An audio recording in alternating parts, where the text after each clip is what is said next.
the show last night?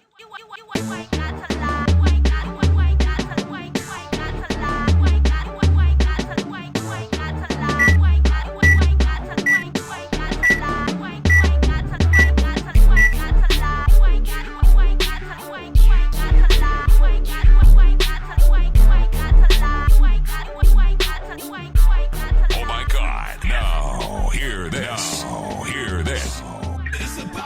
Awesome. Hey. Good. What's happening? Yo. Fellas, what's happening, man? Yes, sir. All good. What's Great going having on? you, man. Hey, you know what time it is? Episode 12. Yeah. 12. Dirty Dozen. Yeah. I always coming. It's coming. Season 2 is on the way. It's definitely coming.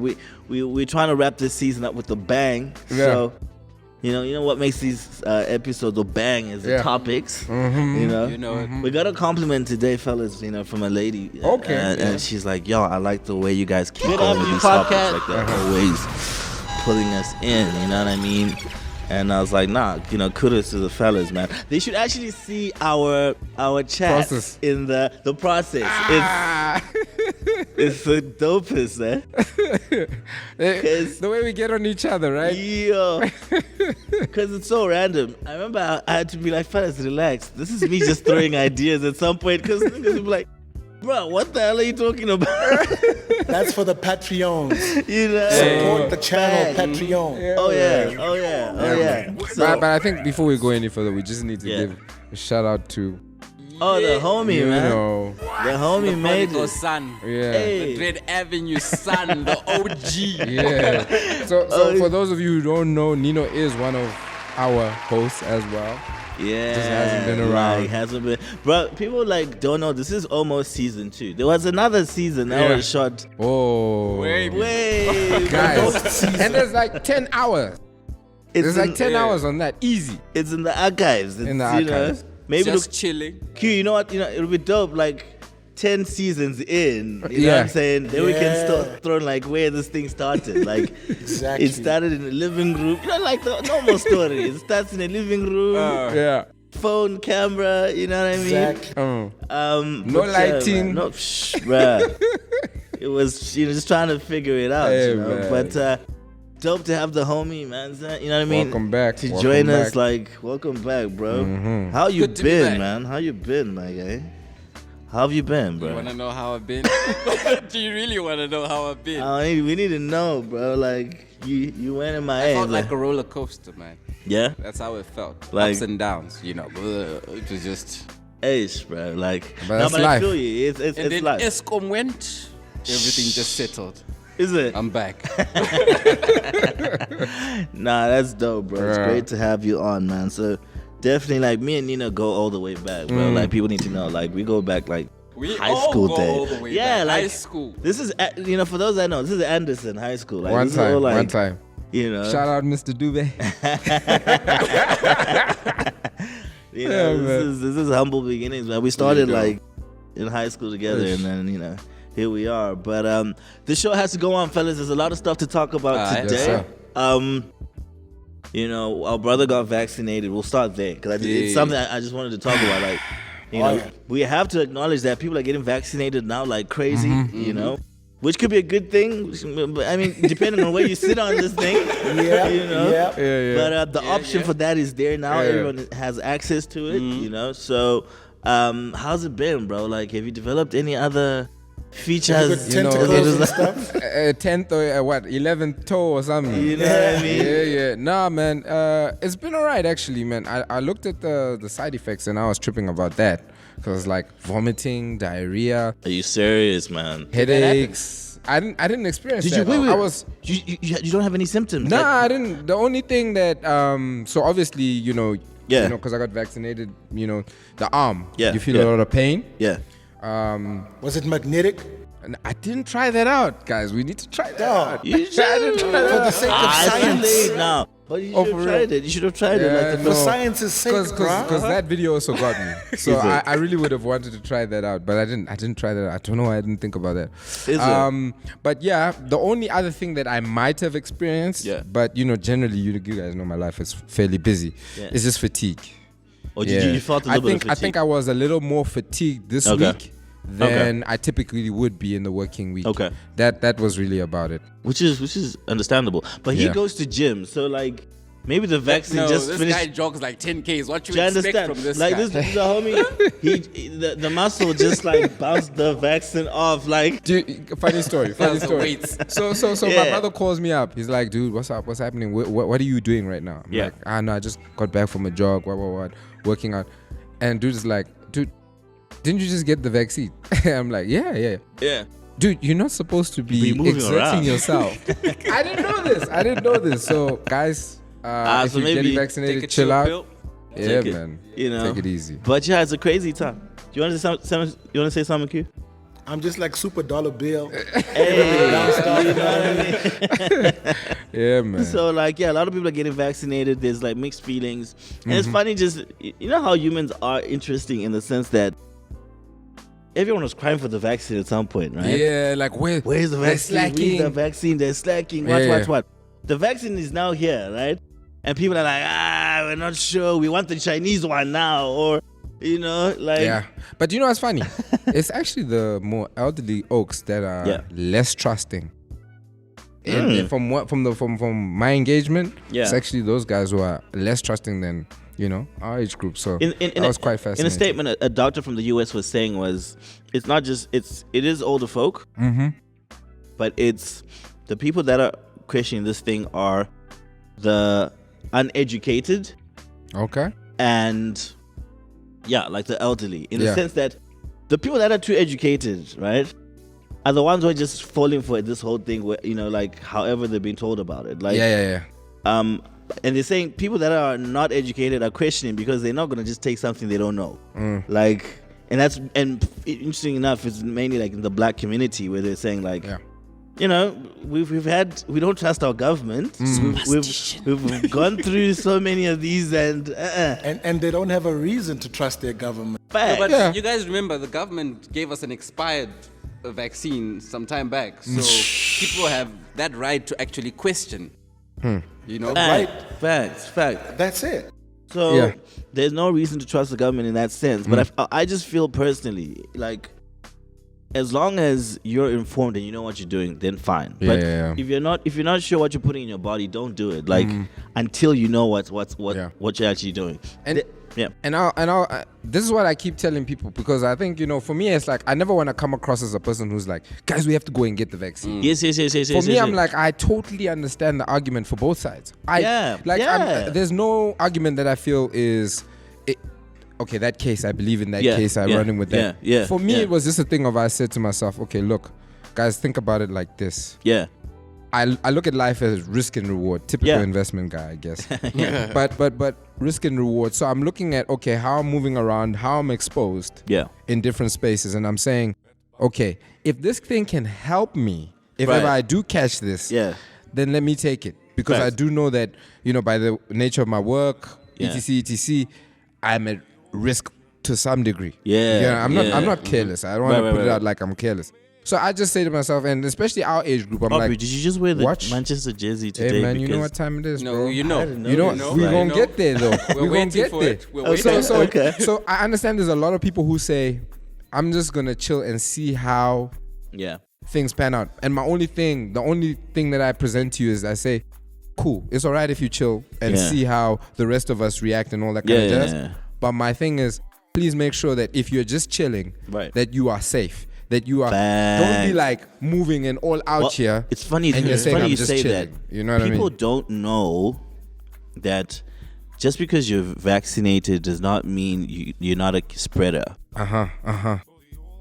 I didn't know that. Yeah. So remember, the vaccine addresses the crazy symptoms. You're not going to go to that extent of being sick. But the same way, if I have flu, you can catch flu, or the same way, you can still spread this thing. You can still pass it on. And it's the same thing for the guys who are, what do they call it?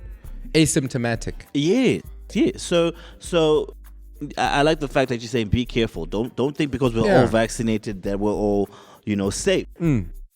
So I strongly recommend that people should still be safe. I'm 50-50 on the mask thing, because there's also other signs that hypoxia and other things like that, like lack of oxygen in the body. On that, but just be safe in the spaces that you operate, because you have to operate still, but be very careful, where you operate. The way you say operate, hey, people are gonna be like, these boys. Double entendre, So if you're operating, just be careful. Know who you're operating. Be careful where you operate, you might catch the virus.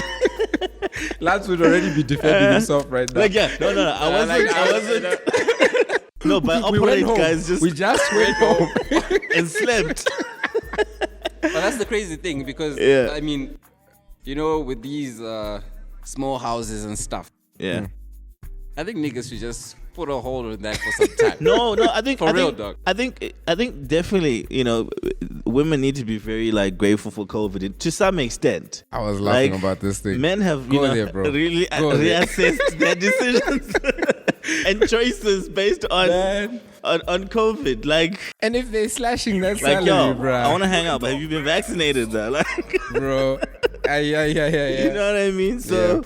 We're definitely. Let me not be like Lance, but I'm tempted to be like Lance right now. We're not part of the cheating community. Let's just put that out there. But we're just saying, for those that have been operating, you understand? Operate wisely. This has made them reassess. No, but guys, you know what? That whole slashing of budget, that is enough to slow down niggas. No, that for in sure. itself. Oh, for sure. Nah, cutting of salaries. Dude, let me tell you something. Dog. This is South Africa. I'm going to say it again. This is South Africa, the land of milk and honey, where people party from Sunday to Sunday. There's no way.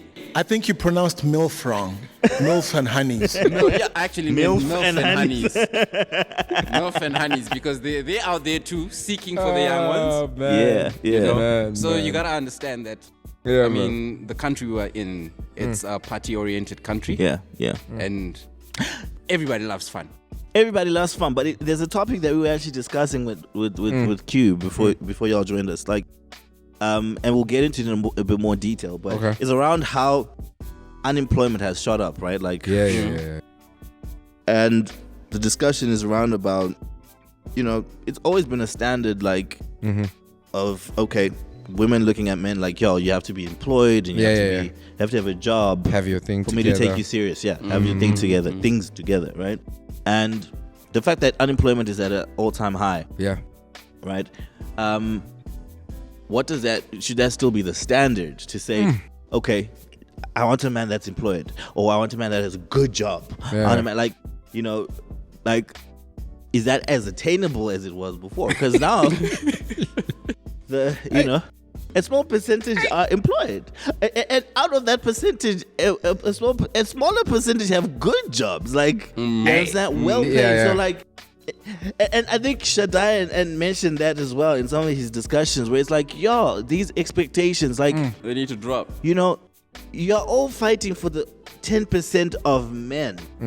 That you can understand? afford the lifestyle that you want. You want, right? Yeah. And the hard truth is, you might need to, revisit that standard.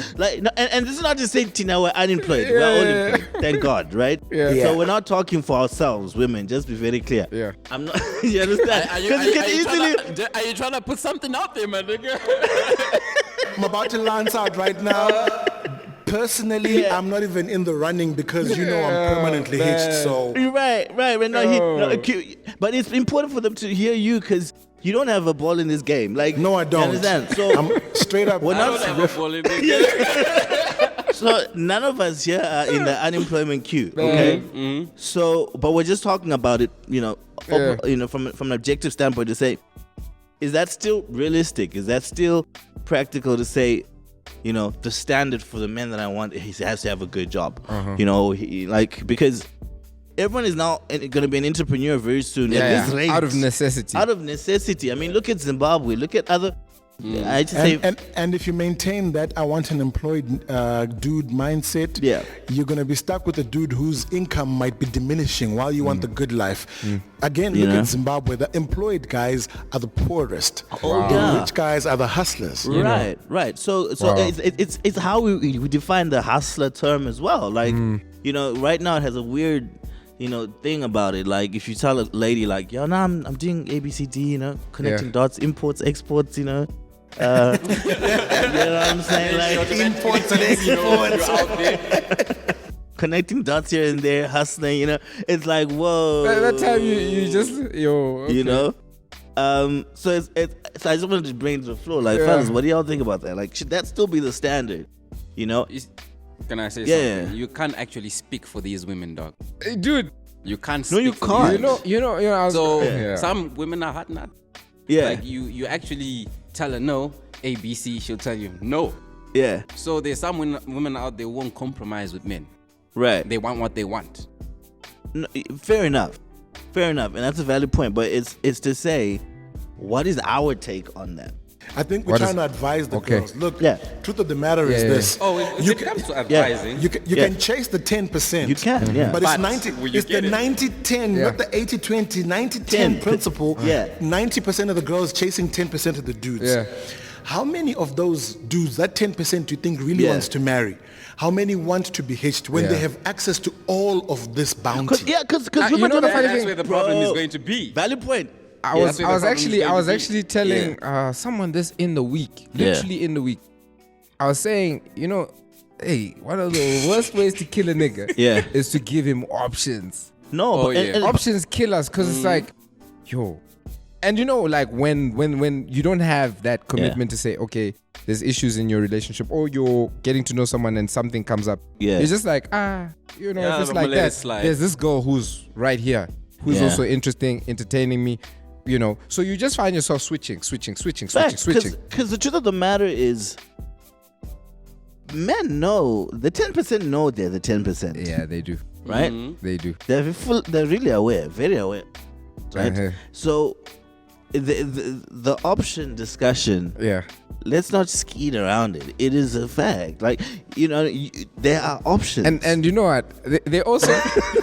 Is this a confession? Is this you trying to say hello? I'm just saying, like... You know what, Derek? I just want to add this to where you're going. They also remember the days when they were of the 90%. Yeah. Oh, yeah. We just need to throw that in there.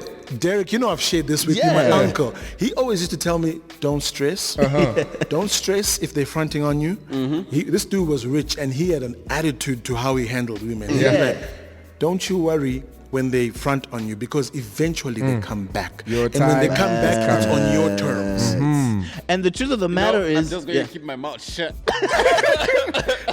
And the truth of the matter is, like Q likes to say, right? It's a fact. And Q doesn't have a ball in this game, so he's fine. Like, I can say, right? So Q likes to say, nigga, why are you skipping me? Like, no. Do I have a ball in this game? No. Oh, yeah. Oh, it's just me. It's just me and you, bro. Hello, let's talk as people. Let's not segregate. But yes, thank you. You know what? I faced a lot of segregation as a black man already in planet Earth. You don't need it.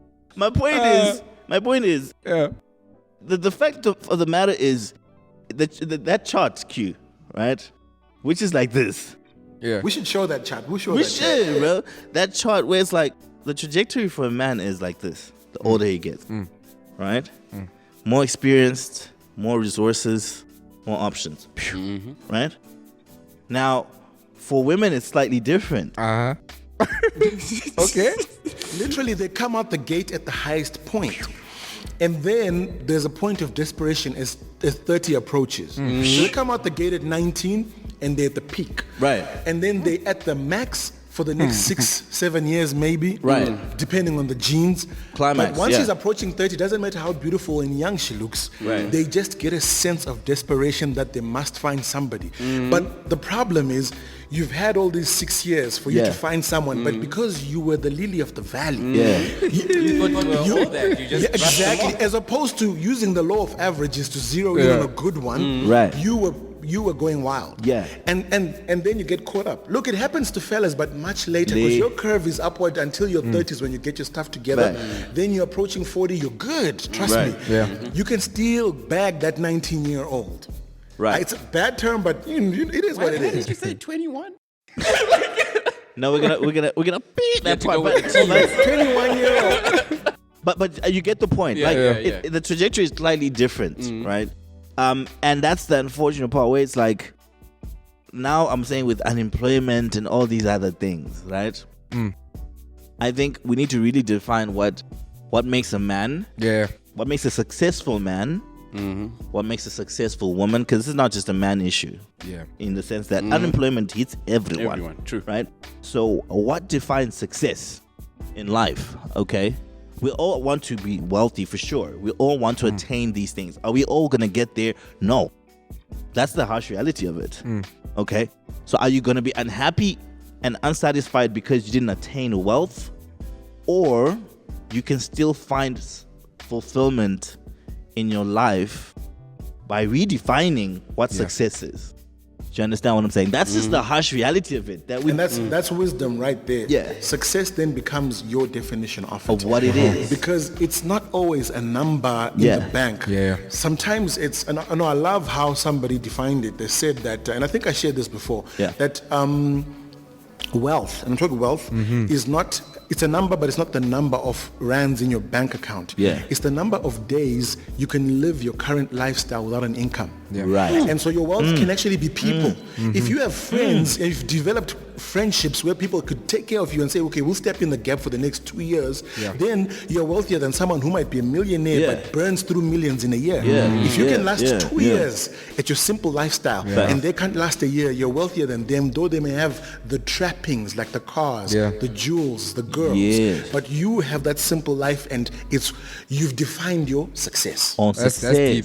Because I think a lot of us, and myself included, and maybe I should even just speak for myself, it's always we're thinking numbers, are my liabilities less than my assets? So that's really deep. That's and liberating at the same time. Facts, bro. And I was talking to someone yesterday, and it was around about that discussion of, I don't know why it's very easy to see Derek likes things when you meet him. Like, do you know what I'm saying? I don't know if y'all... Look at you, man. I don't know if y'all get that. Look at you. Pinky ring. I don't know if y'all get hello. that, right? You know what I'm saying? Ray-Bans, hello. I'm just saying, but understand the concept where it's like, it's very easy for somebody to see like, okay, this person likes things. But my point was, because I was on the other side, like, I like things. Like, you know what I mean? I want to, for me, success is being able to do what I want when I want. You know what I mean? It's not really about having millions in the bank, but that helps. So that is a means to an end, right? But to this person, to them, success was something else. Success was like the small things in life, being able to travel and help and philanthropy and stuff like that, right? And for somebody who likes things like me, right, it's more like, philanthropy. I already, black tax, that is philanthropy. Like, I'm already involved. You know what I'm saying? But having this discussion, it makes sense. Like, the concept of really defining what it is for you, and that's fine. You know what I'm saying? To some people, it's money, but it's not always attainable. It's getting harder and harder and harder. So now if we bring it back to the original question, how then, the trick is to find someone who aligns with your worldview on success. Because you could comfortably find exactly what success is to you as an individual. And someone could come into your life and mess up your paradigm. Correct. And then there's conflict at that point. You know what I mean? So it's just a food for thought, to kind of bring it out to the audience to say, you see how the world is going. All of us is seeing it. You know what I'm saying? Like, no one is blind here, right? It's either the wealthy are getting wealthier, the poor are getting poorer, right? And obviously you want to be on the other side of it. Everyone is trying to attain wealth, but the fact of the matter is you're not always going to get there. It's getting harder, okay? And with all these other things going on, the world is in a very weird place if you think about it. You know what I mean? Just think about it. A year plus ago, just before, like, it was a different society. You understand? Things were moving. Things were, you understand? Like, we were one big village. You could wake up in the States tomorrow if you wanted. You could be in London tomorrow. You understand what I'm saying? Like, people were everywhere, right? Things were accessible. Yeah. Success was easier to achieve if you wanted it, because the avenues were there. Push. There was no one telling you can't go there, you can't do this, go to bed at 9. You understand? Like, there was none of that, right? We became teenagers, little kids. Overnight, right? So you look at that and say that definitely has an impact on, how easy certain things are able to attain. Yeah. So you have to really still find peace. You still have to be happy. You still have to find fulfillment in your life with all of this stuff going around you. You know what I mean? And we were talking with Q, and I'll not go into the details of it, but we were just talking about just where I'm at, right? Because I like getting wisdom from him, because he's on the other side of it. So it's like certain discussions around, what kind of person are you looking for? What kind of person should you be looking for? You know what I mean? Like, you could get somebody who's fun and, they're entertaining right now, but from looking at it 5-10 years from now, you know what I mean? Do you want somebody who's that, where you are on the back end? He plainly put it was like, do you want somebody who's more wild than you? Right? Or you want somebody who's maybe not as crazy as you are, but is more stable than you are, in the sense of they bring that balance. They calm your ass down. Yeah. Right? Because it's very easy to look for somebody who's very entertaining. I love the convo, I love the drive, I love the... But life is not a cabaret. But life is not that, right? That's true. Or you want somebody that grounds you. You know what I'm saying? Like, you need to be grounded. Once in a while, grounded. No, I think, but that's the question, right? I'm the other way around, eh? I'm the other way around. Aubrey wants what? I feel like I'm already quite grounded. I was gonna say. So I actually need a chick. I like artsy girls, honestly. So all the girls out there. I don't need a girl who thinks logically all the and artsy stuff. farties out there. No, for real. Aubrey needs like a crackhead, a wild card. Like, No, for real. You know what I'm saying? Because the thing about it is all the toxic girls out there. Now you go too far, guys. Slow your roll. Hit him in the DMs, okay? Yeah. No, for real though, because I'm just a chilled guy. I can, but then they bring that out in you, like, let's go and live. Let's go and do this type of thing. And I do, for the most part, live. But I think, that works for me. So, but that's what I'm saying. Like, it's really defining, like, what do you need that will make you a better person? Right? Yeah. And it's compared to something that's just fun and entertaining. I swear you guys were like having the conversation I was having in the week with the female friend that I was talking to. Yeah. Because I was saying to her, and we said this on the cast before, that just as women are assessing us, we're assessing them. Facts. And I think the biggest thing that we are assessing, we're saying, can I live with you? True. Fact. Can this really go the distance? That's what we are really assessing. And when you realize, I'm just with a party animal, or I'm just with somebody who has personality, but this thing can't go the distance, you already say, no, this is for here and now. Facts. But when you meet a woman who you're like, actually, I can see myself growing with this person, she brings out the best in me, you are now saying, okay, cool, let's see where this thing goes. You know what I mean? And you are looking at her, this is a potential wife. Yeah. Facts. So that was something we were talking about. But to the audience, want to know what your opinions are on that, right? Yeah. Like, what are you looking for? Yeah. Like, do you even know what you want? You know what I mean? How is unemployment influencing your choices, your selection? Like, are you turning into the standards? But I just want to say, for those who want to fit in the 10%, just bear with niggas though. Bear with niggas, because niggas is out here. They also tough, want man. good shit. So give it to them, please. Just drop the standards. There's good niggas out there. And, you under over here. No, like, I'm one of the good guys these days. Like, I've moved on from, but point being is, on a serious note, it's really just defining, guys. Like, figure out what you really want and what you need more than what you want. Okay. That is wisdom. What you need. But think about it this way. You're a Christian young man. Yes. You've got Christian values. Yes. She is fun to be with right now. And it sounds like you can pull it off. And you're pulling it off because it's the dating game and accountabilities haven't kicked in. But the moment you make a commitment, And now accountabilities kick in. Even something in your mind kicks in. Fact. And now you have expectations and so does she. Fact. But if her expectations are met and yours are not, you're going to have a crisis in your house. Dude. All of a sudden, this Christian value of yours starts to be more important. It amplifies. And because now you feel Yeah. you're a father in a home. Yeah. And this girl saying, no, but we were smoking Doja together. And that's the point, Q. And that's the point I'm trying to drive across to say, like, you can't run away from yourself. You can only run away from yourself for so long, right? So you know who you are. Fundamentally, you know what you need and what you are about, right? So at a certain point in your life when you're really looking for, because let's admit, we're all grown here. We're not looking to be out in these streets forever. Like, it's like you're now looking for a partner, a real partner, right? And you're saying, this is who I am. What do I need in my life? I don't need drama, that's for sure. Right? I don't need chaos. I don't need a lack of structure. Okay? I need structure in my life to succeed and be focused and be, you know what I mean? To have time for the things that really matter. Oh yeah. So that should come across in your interactions with the other person, right? Yeah. Which is to say, it's important to find out, like, so where do you come from? Like, what's your family set up like? You know what I mean? I mean, I was talking to somebody, having a discussion with a lady, and it was like, like, I've never been asked these questions. Like, gee, it's like, I'm like, and for me, it's like very simple. Like, nah, like, why do I want to spend 6 to 12 months to figure out these things that are very defining to me? You know what I mean? To only find out that maybe this is not what I want, and I spent all this time. Heartstrings are in place. You understand what I'm saying? Yeah. I mean, I was chuffed like recently. Like, a woman asked me straight up, "Do you have a job? Do you have a car? Do you have a place to stay? Do you?"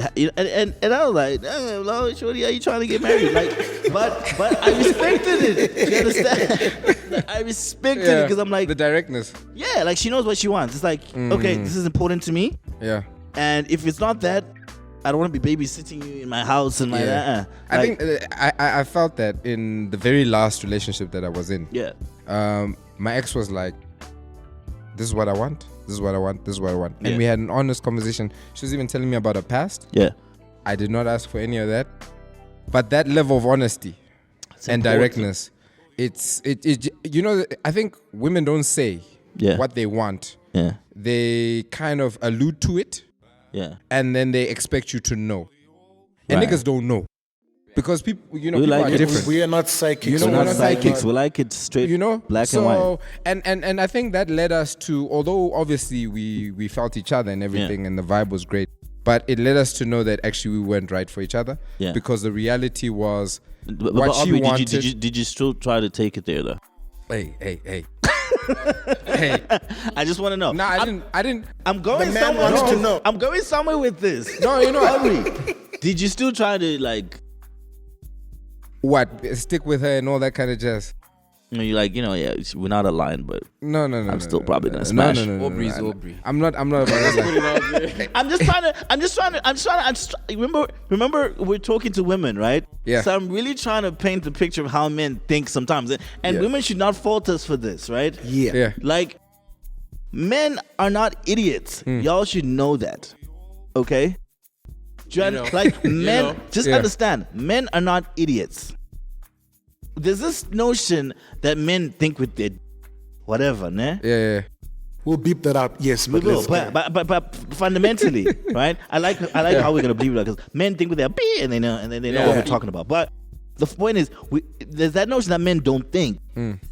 Men do think, right?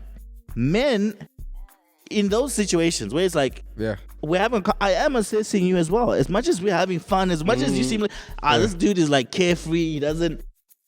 Don't be fooled. You are on trial. Do you understand? Probation. Like, don't be fooled. Like, we're doing the same assessment, we're making the same calculations, we're making.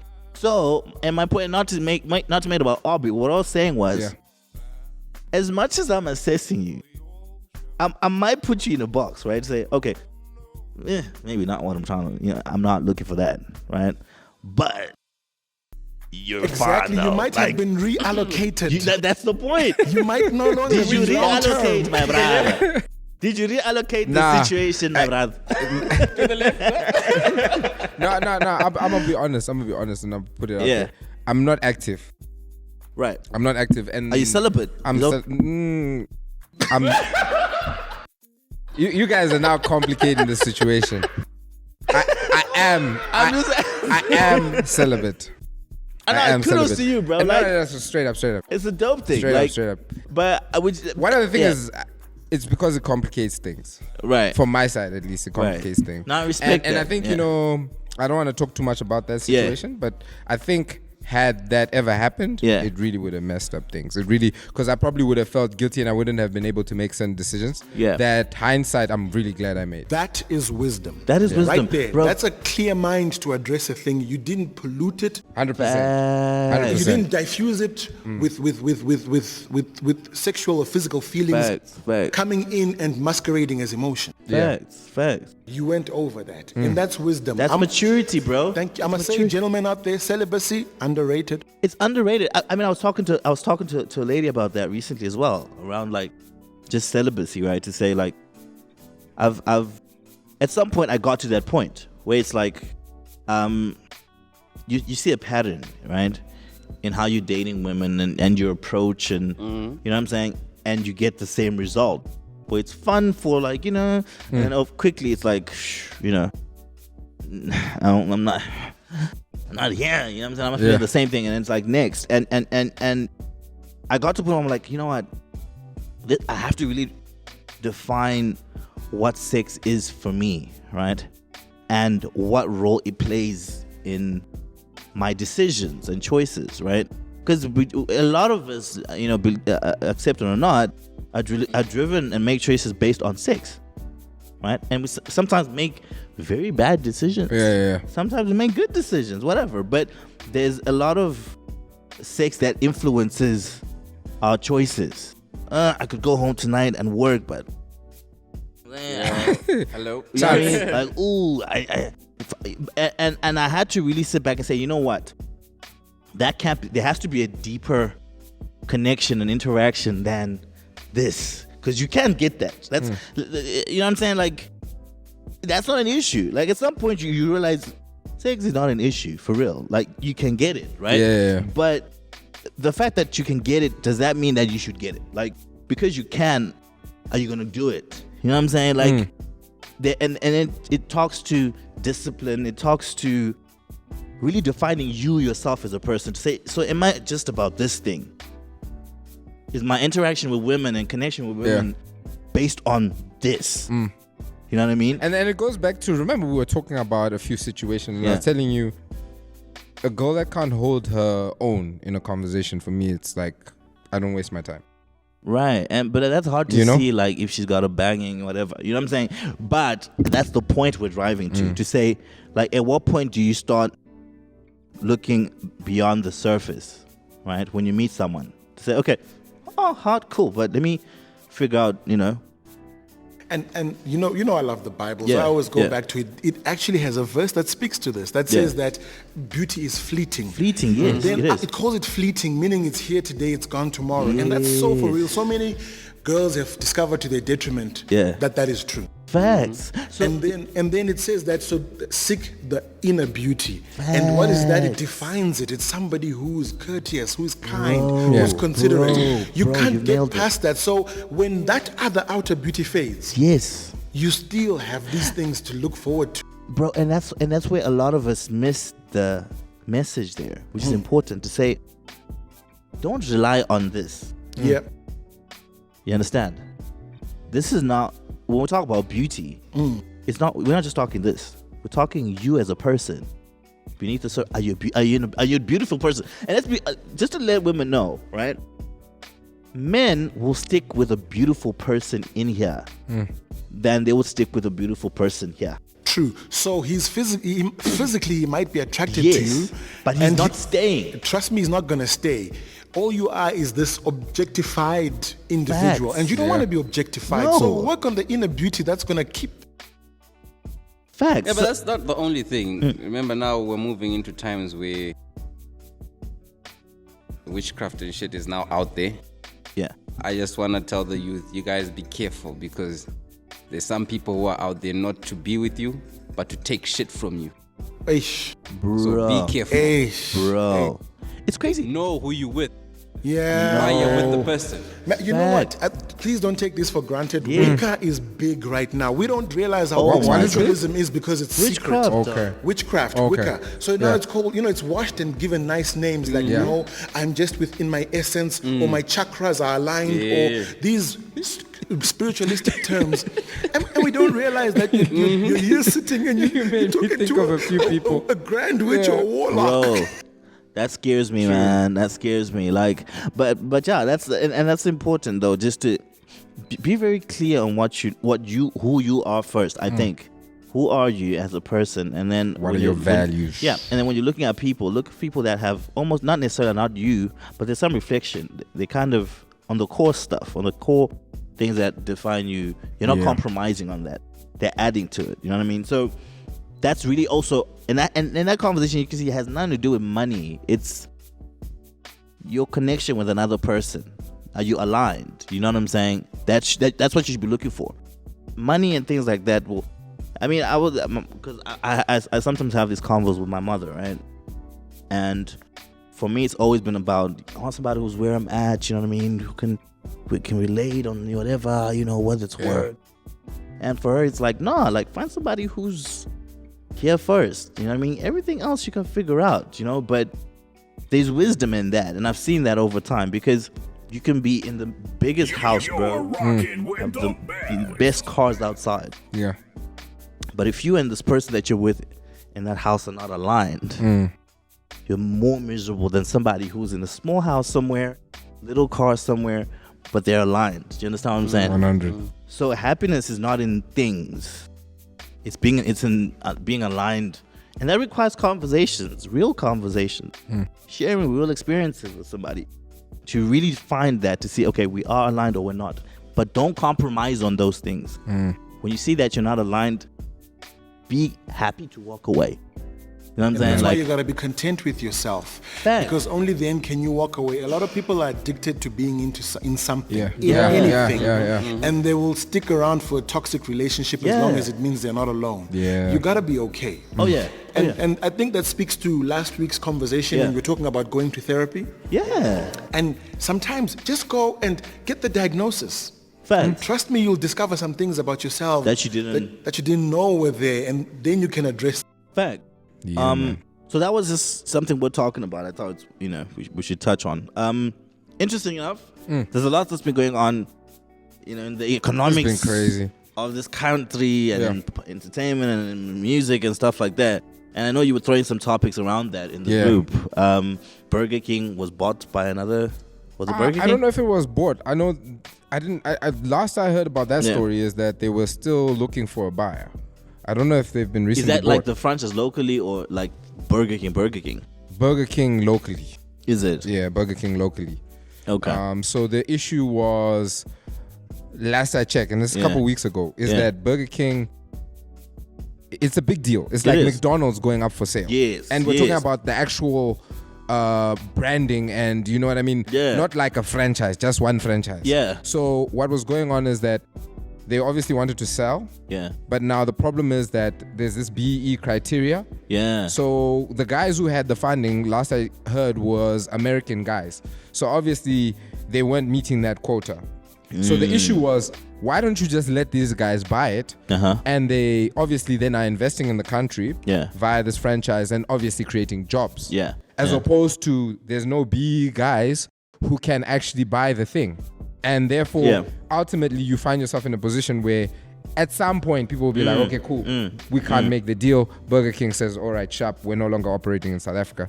So that was the last I heard of the story. I don't know if it's progressed. It's an interesting one. You see, when you think about it, like, I mean, remember in Zim, there used to be that policy of 51% local for any, investor. You have to give her 51%, right?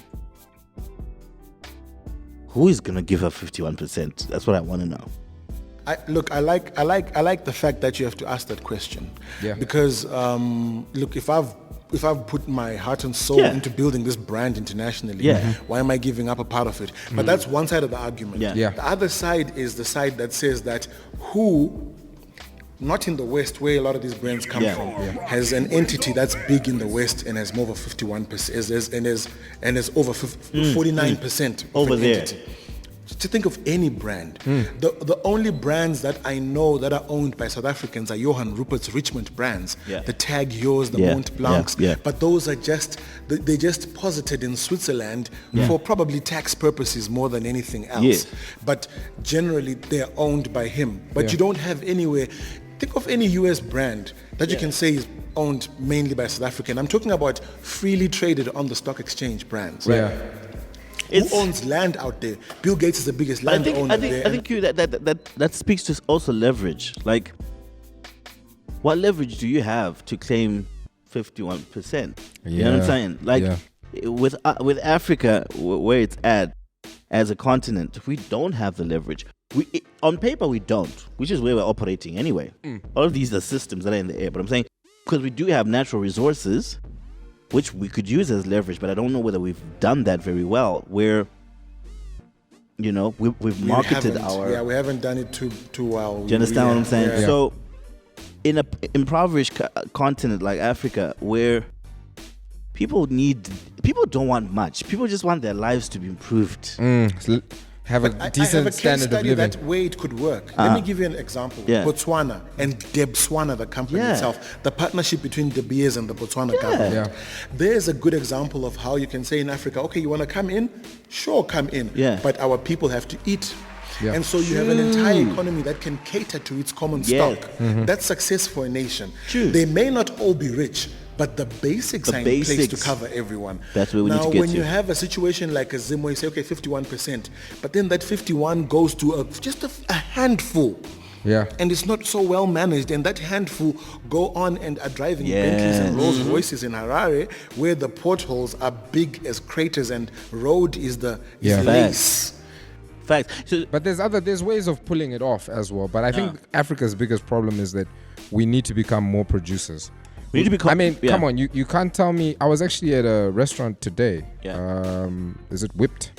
Oh, dude, that was a good restaurant. And I feel like that's just one of many. But the thing is that we need to push these things to scale, like a Burger King, like a McDonald's, like a KFC. Because then it becomes a conversation of, you guys want to come here? Okay, cool, you can come. But we don't actually need you. I like the word you mentioned, leverage. So they have the leverage because it's like, we need those jobs. We need them more than they need us. Right. So that puts us in a position where it's like, guys, I think we're not in a position to say we want 51%. Looking at it from that angle. But I think, from an investment standpoint, what they could do is they could say, okay, we'll allow you to invest for a 7-year period, 10-year period, whatever number of years.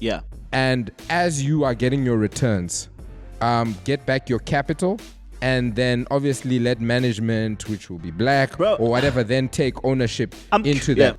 I think that's the only way that you can do it. But again, it goes back to your conversation where you're saying, how effectively are we all benefiting from this? I'm curious to see. I'm curious to see what's going to happen in Zambia. Let's go there. Why did you say that? With the president, the new president there. Because he took some strong stances. I mean, he was even imprisoned. He was imprisoned by the previous president. Yes. He had some strong opinions on the economy. On the economy, is it because of the Chinese? Yes, they were borrowing too much money. They were borrowing too much money from the Chinese, and they're in debt, and they couldn't actually pay them back. So that taps into confidence and all of that. So I'm just curious, Q. You know why I'm saying that? Because you and I know why we're saying that. Do you understand? No, but there's an expectation. Because of certain factors, right? So for me, I'm just curious to see whether that is a solution, right? To say, okay, things have been handled like this in the past, based on whatever the factors are. But now we're putting this, approach. That's a lot of pressure, man. It is. That's what I'm saying. And the pressure is so hard for that guy because of who he is and what he represents. Do you understand? He represents a lot to a lot of people on different levels. Do you understand? In the bigger scheme of things. And why I'm saying that is, if it succeeds and it works, right? Then we know what the solution is going forward. Yeah. Then it also builds confidence to say we were right about what the problem was or what the problem has been. Yeah. Is there any way you guys can kind of navigate, elaborate? Because I know you're obviously... We're speaking in layers. It's sensitive. But so this is a Christian guy. Let me start it there. Mm-hmm. Fully Christian. I think you can even say denomination straight up. Right? He's Adventist. Okay. Seventh-day Adventist. Yes, this we know. Right? Okay. I think he's the first Seventh-day Adventist president, if I'm not mistaken. Well, there's one I think in the West Indies, Jamaica or somewhere. Yeah, what Jamaica? Yes, but in Africa, okay. Right? Yeah. He's the first, right? And prior to him, it's mostly been another denomination. I don't want to say their name, but it's been another denomination. I want to say it because I think it's going to affect his presidency if he brings in his Adventism. But that's what I'm saying. I'm curious. Okay, let's just leave it alone. I'm just curious to see how that's going to affect policies in Zambia, right? And based on us, we're educated about Adventism, so we know what it means. We know what it means to be an Adventist and all of that. So why I'm saying that is I'm interested to see if that is the solution. To say you have a person who stands for A, B, C, D in their personal capacity, right? And if they don't get corrupted by the system, is what I'm saying, and they're able to execute their personal mandate across the country, what is going to be the impact and the effect of that? Right? Because we have other presidents who are Christian on paper, right? But there's nothing Christian about their policies. There's nothing Christian about, what the influence they have on the masses. So I'm just curious to see if in Zambia we see something different. I'll be frank. While he may want to do good policies, you must understand that every government in the world operates in an environment, and that environment is informed and I'm by not saying, certain and I'm not powers saying that Zambians should be Adventist overnight. Yeah. That's not I'm not saying all of a sudden it's a must. No. Understand this. What I'm saying is this: there's a world government that we don't quite see. Yes. There are hierarchies within the United Nations. Hierarchy. I mean, there's even their bodies called the hierarchy, and the Bills and Melindas of this world are part of that. They inform what happens in there. They don't give two hoots if you're Adventist. No, they don't. They want things to go a certain way. Exactly. You might not get funding from the Bretton Woods Institutes. IMF, World Bank might decide, no, we're not going to give you a credit line. But at the same time, you might already have a debt with them. You already do, or which they do. You already have balances of payments that you're inheriting from the previous presidency. It's not as easy as, so I've come in and I'm going to do a good job because I'm altruistic. And that's why sometimes some of these aspirations must be divorced from personal faith. Facts. But all I'm saying is, Q, in the sense that you know how the temperament of a president, right? Yeah. Oh, I hear. Yes. Yeah. I hear. You understand? Can trickle down to the entire population. Look at the attitude of America during Obama, or Trump. And then look at the change when Trump came in, and how brazen racism became during Trump because he had made overtly racist statements. Facts. So that's what I'm talking about. To see, I'm just curious to see how things are managed in Zambia, almost as a case study, if you will, right? Based on what their president stands for. Do you see what I'm saying? Like, because if it fails, it's a big flop. If it fails, it's like, oh. Because that's why even when he was elected, I was like, there's a lot at stake. Like, the pressure is real, And for those that are interested in just like, not just politics, but who can, I don't even put them as conspiracy theorists, but people who are very aware of how the world is set up, and how these systems work, and how religion also plays a part. For those that are aware, it'll be curious. We're all curious to see, like, Like, how does he interact with, for example, the Club of Rome? We know that that's a think tank that's established on certain basis that maybe an Adventist might not ascribe to. Right. How does he interact with the Bilderbergers? You know, you have all these world bodies that inform world policies for governments. Right. And, you know... I'm just curious to see how me that... and Nino are just on some... Yo, go and look it up. Google's your friend, Bilderberg, Club of Rome, look it up. Yeah. But you get what I'm saying? Like, the idea is... You have a president who has, just to bring it down to you, Aubrey, you have a president who represents what you represent. Mm-hmm. You're Adventist. Yeah. So you know what Adventism is about, right? You know what Adventist role in the world is, right? Yeah.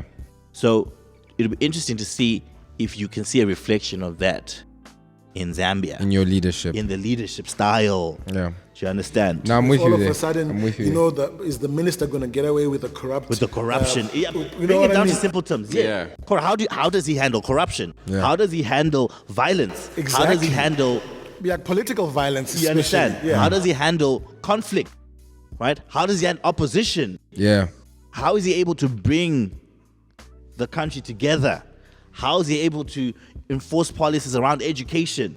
How is he able to enforce policies around health? Yeah. How is he? The three angels message, for those that know, right? I'm just saying, is he going to? How does he reconcile that with his policy? His policy. You understand?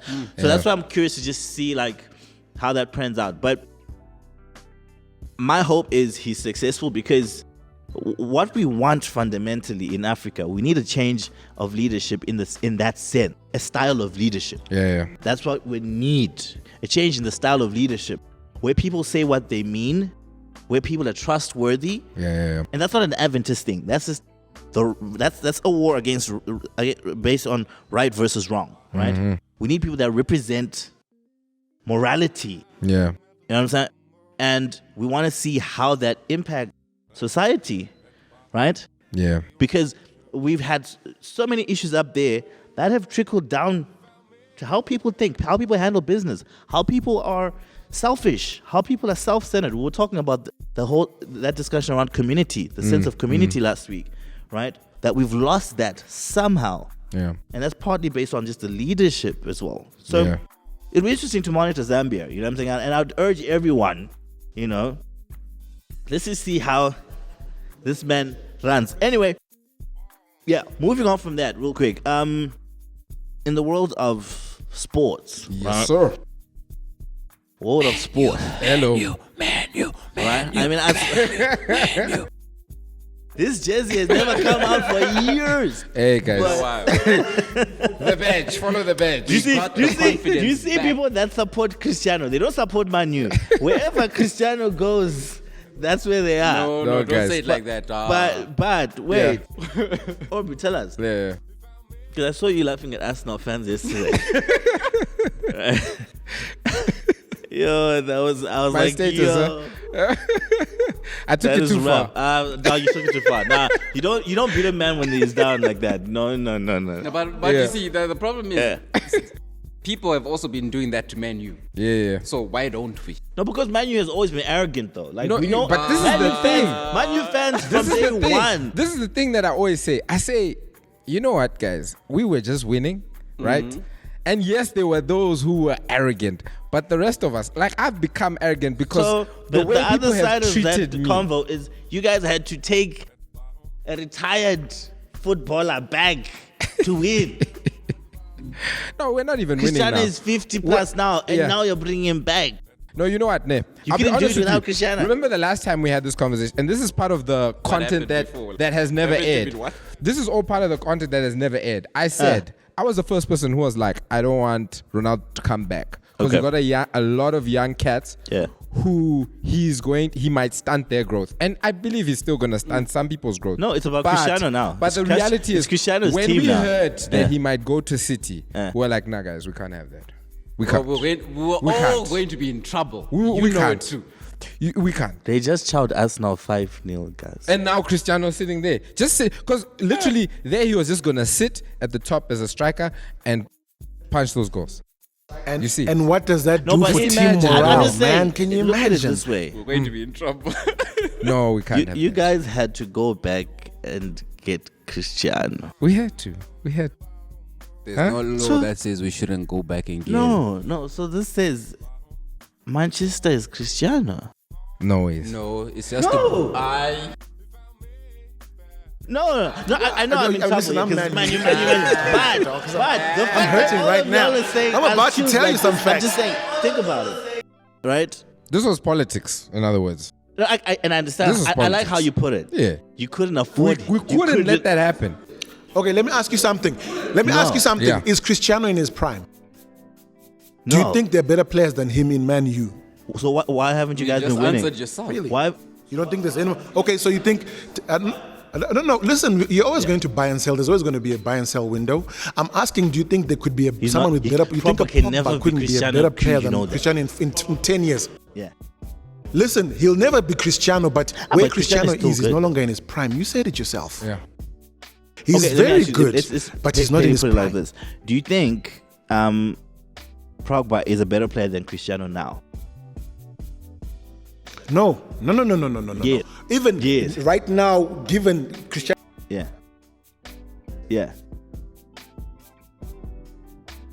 No, it's justified. For me, I think there's no. Yeah. There, it's dope. I'm Yeah. not gonna hate on it, right? Oh, you aren't hating on I'm- it you're now. just being stubborn. You aren't. I mean, I'm just saying, you guys can, watch us now be child 5-0. I'm just saying. Okay. Guys, Do you want us to be let's child say 5-0 something. too? Arsenal, you know what? If you know how people laughed when David Moyes came and Man U came from the top of the table to the bottom. Yeah. This is not what's happening with Arsenal. Arsenal have been performing badly for years. Yeah. Let us not get it twisted. I'm an There are no Arsenal fan. surprises here. I'm an Arsenal fan, eh? But What needless pain they bear. that's what I'm trying to say. I'm just like, yo, like this is, and we always keep giving them chances. Like Arsenal, if there's a team, ne, that has exhausted all their chances, ne, and they're always being looked at, they're a big team. It's Arsenal. I think Arsenal, they just need to change the name. Actually, maybe Dead Arsenal, because like always, they're always there. Like empty gun, like unloaded gun. We're always Nah, trying, bro, but we never do it. Have you seen that Ghana. table with the average of points per game for the coaches? Arsene Wenger's at the top. And when Arsene Wenger left, people were saying, oh no, Arsenal's going to be better now. Arteta is the one who killed me. Yeah. You know the clip that's going around when he's like, it is what it is. Like, it's tough. Like, it's a tough job he has, man. you know I feel what sorry my thing for him. was? And Guardiola is It's a not douchebag. like it was a Guardiola is a quiet transfer. douchebag for what he said. Yeah. He's still a good manager. I'm like, bro, But that's his boy. That's his boy. That's adding like insult to injury, bro. Bruh. Like, great coach. After a 5-0 defeat. You know. Okay, while we're on the 15-minute point, I need you to take off your shoes and put them next to your jacket. They got to see how fresh you're looking, bro. I'm sorry. Then you see what? They got to see how fresh you're looking. Your shoes and your jacket. Oh, this You, shoe. you got to take off the shoes. Ladies, you need to be... 10% la. 10% Nah, I mean, That's a good look, bro. Like, I'm just complimenting a brother. Oh, You need to thanks, show them bro. that kick. I just noticed it now. I'm like, oh, yeah, what? it's all going on right now. Thanks, bro. But Only on Dread Avenue. Only on Dread Avenue. But like, Yeah, man. Arsenal. I'm ashamed. I'm sorry. Yeah. And to my fellow supporters, I'm sorry, but here I have to. We need to change. No, but it's Big time. every club has this season. Watch when Pep leaves. Because he says he's gonna leave at the end of his contract, which is up until Pep. 2023. Okay, does anyone still think Pep is not one of the best coaches of all time? Are there people who don't think he's one of the best of all time? Yeah, remember when he was at Barca, people were like, Yeah, he just got an inherited a amazing good team. He left Bayern, Yeah. Man City. No, I honestly believe it will dip His when record. he leaves. I honestly do believe it will. He's one of the few that, from being a player, he was even better as a coach. Look at Mourinho. Yeah. Look at Mourinho. Loud mouths, but Mourinho starts is so inconsistent, bro. No, you know what the thing is? I think Mourinho, he'll always be a great footballing mind, but the problem is he doesn't want to switch up. He doesn't want to switch up his style of play as well.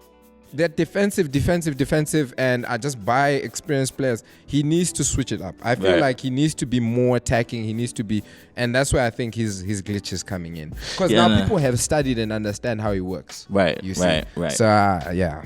No, I think it's just important to acknowledge your failures as a team. Regroup. Yeah. Is this you acknowledging the 5-0? But as a no, that one was bad. Even when I was like, Did you even finish the game? Nah, I'm one of those fans, like, at the 60, 70 minute mark, I'll be walking out of the stadium. Let me beat traffic. I don't gotta protect your mental health. I think smart move for Man U to get Cristiano. I think now, if we can that's the best way to retire, bro. Like, where you started, and you're still that guy. So dope. What about Messi? Anyone has an opinion? Nah, I think it's gonna be very interesting. I think he's gonna enjoy his next 2 years. I think because he's playing with people that he likes, and he's playing with people that really understand football. I think when he had Xavi and Iniesta, you got the best out of Messi because he had intelligence around him. So now that he's at PSG, you're gonna see a lot more fireworks from him. I feel because also he got young boys who will do the running for him. Yeah, Mbappe. If I was Mbappe, I would be like, let me just enjoy this season. I think Mbappe needs to leave. I was gonna say because I think Mbappe is like, this is the trajectory. He's taking up. So now Messi comes, just going to eclipse you. but here's the thing, if I was Mbappe, I'd be flipping annoyed, bro. Like, nah, this is bullshit. Like, come on, guy. But no, like, you really. But he's still gonna be playing that number 9. He's still gonna play, but who's gonna be the face of PSG? Guys, you know what? Be honest. I don't think it'll be Messi. Look, he's gonna take his shine. Come on, bro. He's not gonna be. Who are people gonna be going to watch at PSG right now? Yeah. I see what you're saying. Yeah, I see what you're saying. What happened to their jersey sales? I hear what you're saying. Yeah. But now the question the way I'm looking at it is, who's the guy who's gonna be scoring the goals? Because I feel like Messi will be creating from. I don't think Messi will be the Messi that we had at Barcelona. He's not going to be, but still Messi's Messi. I think it's like Cristiano. Bro. I get it. The stadiums will get filled up because of him. You know, like how we look at it like music. Yeah. Like it's Drake and Kendrick. Yeah. Unspoken, but that's what it is. Yeah. Everybody knows. You know, it's like Kanye, get out the way. Pusha, all these guys, get out the way. Yeah. This is what it is. Like we love that Donda's out. Finally. It is finally out, bro. And it's dope. But it's like, Kanye, get out the way. Yeah. We need real killers coming in now. Drake and that's what we want to see. Now I fully understand where you guys are coming from. Yeah.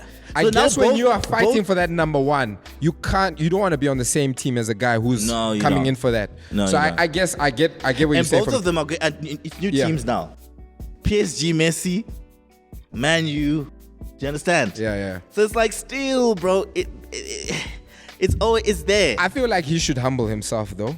Messi. And learn what he can. No, Mbappe. No, for sure. And learn what he can learn from Messi for sure. Before leaving. He still has a long career ahead of him. Like you said, if I was him, it's like, let me enjoy this moment. Let me work, play with the best. You know what I'm saying?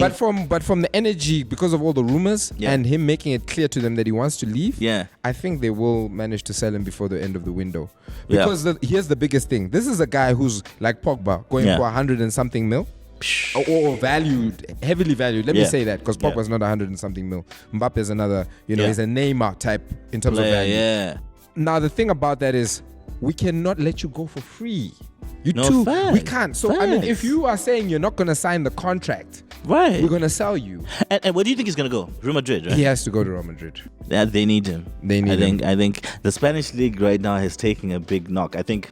You know what I'm saying? Yeah. In terms of brands, it's taken a big knock. So I think we need a little bit of entertainment and excitement there, because now it's gone back to the, English league. It's in the English Premiership.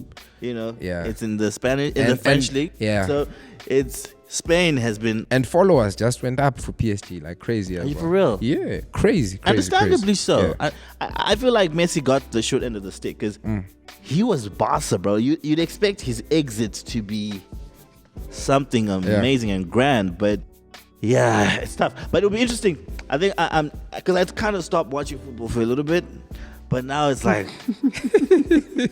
you know, it was so boring. I was now watching, you know, like the legacy football where it's like they're bringing back Ronaldinho to play 5-on-5. You know, like the old teams, like because football was becoming boring. But I think like now with, you know, it's a vibe. But I just want to say this in defense of Man U fans. We are to the rest of the world. We're not saying we've arrived and we're going to take everything. No, we're just happy that the team has significantly improved. And I think the pressure now is on Ole Gunnar Solskjaer. Now we will see his quality of management. Because even if we don't get a central defensive midfielder, which everyone is crying for, because we know that the midfielders we have cannot defend, right?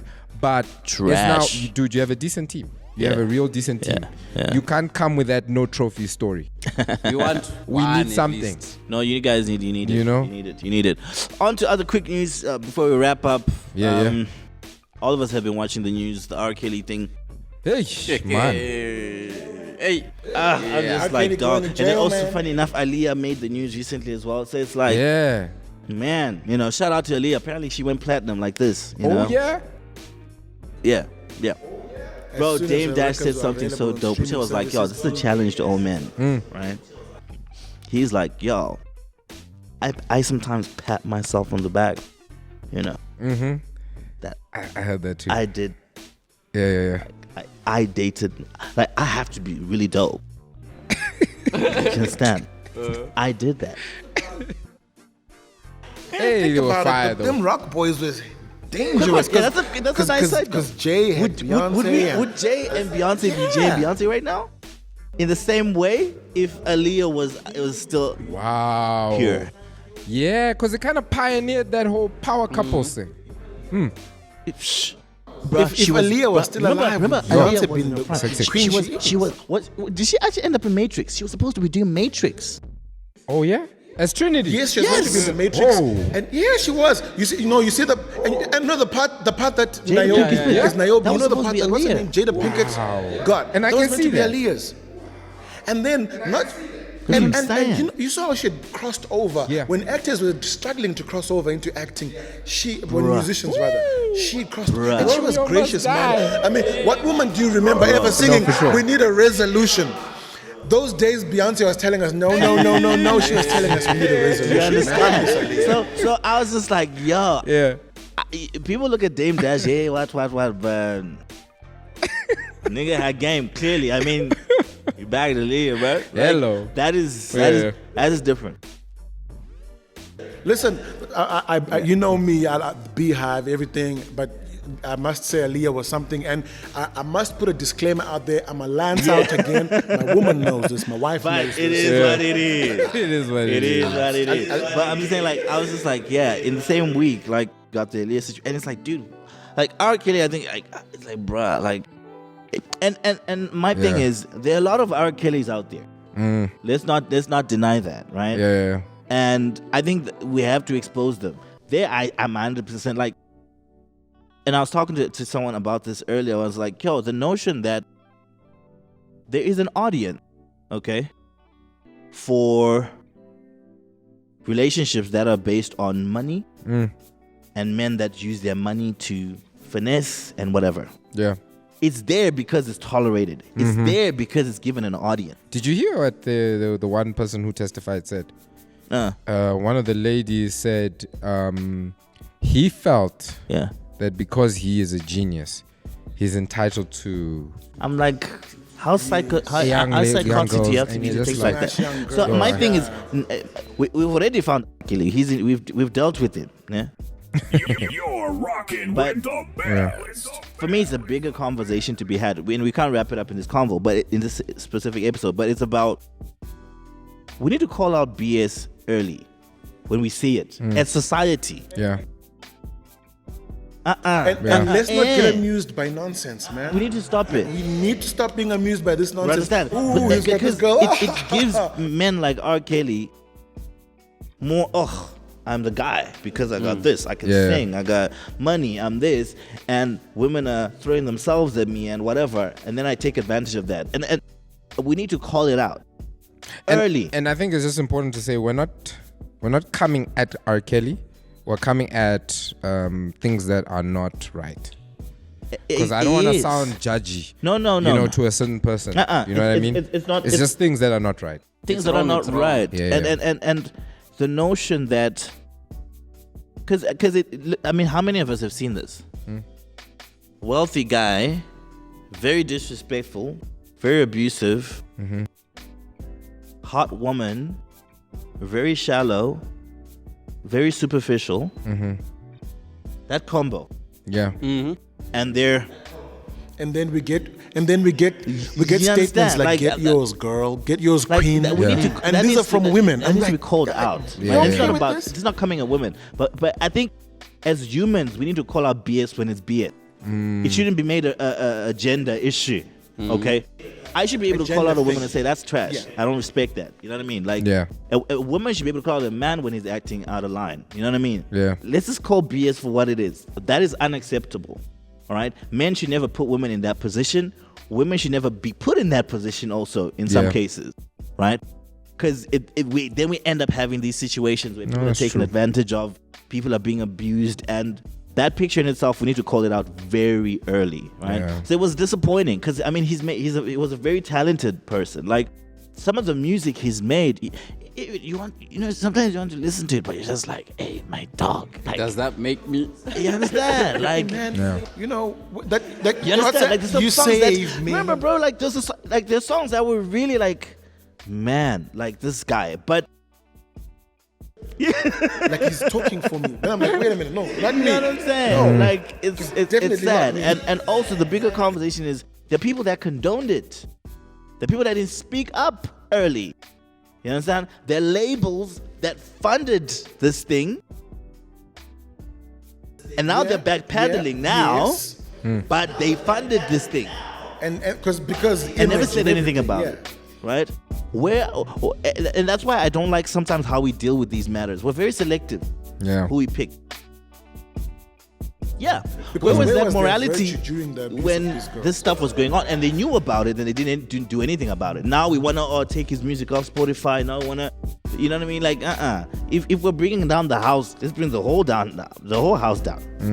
You know what I mean? That's when we start. You're rocking with the best. You know what? This brings in a whole new topic that we need to address one episode, and that's the topic of abuse in popular culture.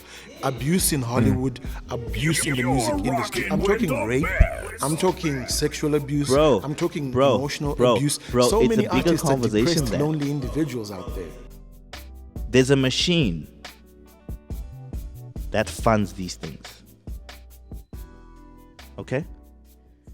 There's a machine behind that funds what you listen to, what you watch, the concept of social engineering is big. They define what should be important to you. Yeah, via your Google searches. You understand what I'm saying? Like at that level, right? But they're really held accountable. You understand what I'm saying? A hip-hop artist can be promoting drugs, can be calling women names, bitches, and this and that. Charts up here, top artist of the year. You know what I'm saying? Guns, this and that, violence, all of that. Right? The moment he kills someone, we don't want to, but you've been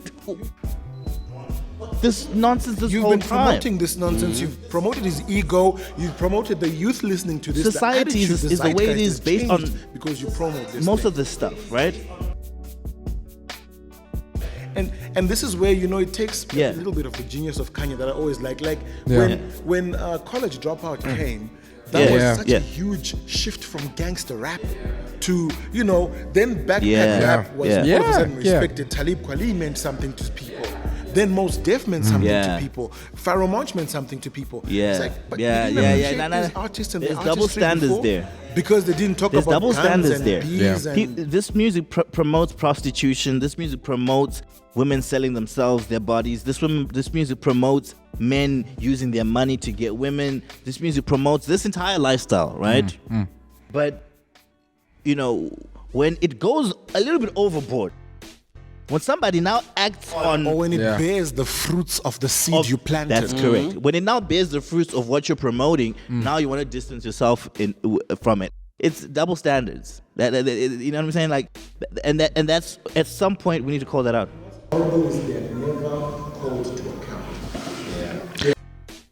Bobby, a simple example, Bobby Shmurda, that rapper, whatever, right? He was signed, big artist, whatever. He caught up in that whatever thing. Yeah. They detached themselves, distanced, and then, you know what I'm saying? They didn't fund his bail or whatever. They were gone. Now he's out. Guess where they are? He signed again, more money, more promote the lifestyle. Back, business as usual. So you look at it and you say, no. At some point, when do we call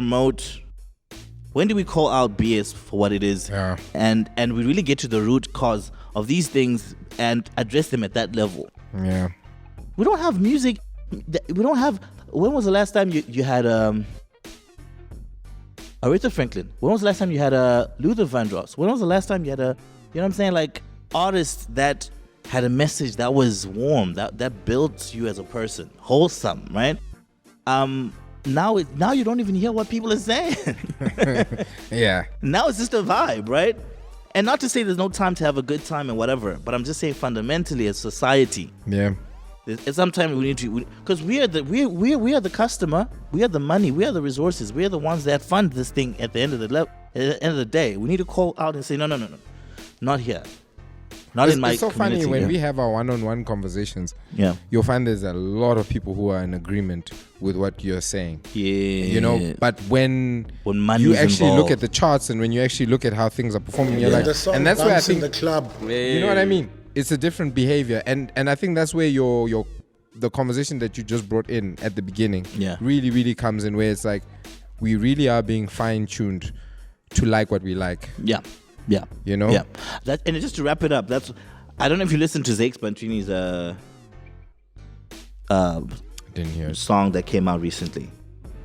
It was like just a breath of fresh air. Like it's still house, whatever, but the message and just like the how it made you feel was like refreshing. And when you see that kind of creativity get a shot and celebrated, you're like, whew, we need more of that. We've been missing that. You know what I'm saying? Like, and that's what we need to promote. You know what I mean? But anyway, it's been real, fellas. We could go on and on. Great to have the homie back. You're on time, my dude. You know what I mean? As always. Cyborg now. Nino. Bill Gates got the transcoder in you. Bill Gates be knowing what you're saying right now. Subscribe. Dread Avenue Podcast. Find us on Instagram, YouTube, Spotify, Apple Music, Vitamin Q Studios. Holla at the homie. If you got stuff you need to shoot, you got content you need to get out, hit us up. You know what I mean? One last word. Yeah. Manchester is red. Just like your boy. Where's Lance when you need him? I need Lance here. But it's been real, fellas, man. We'll catch up next week. Peace.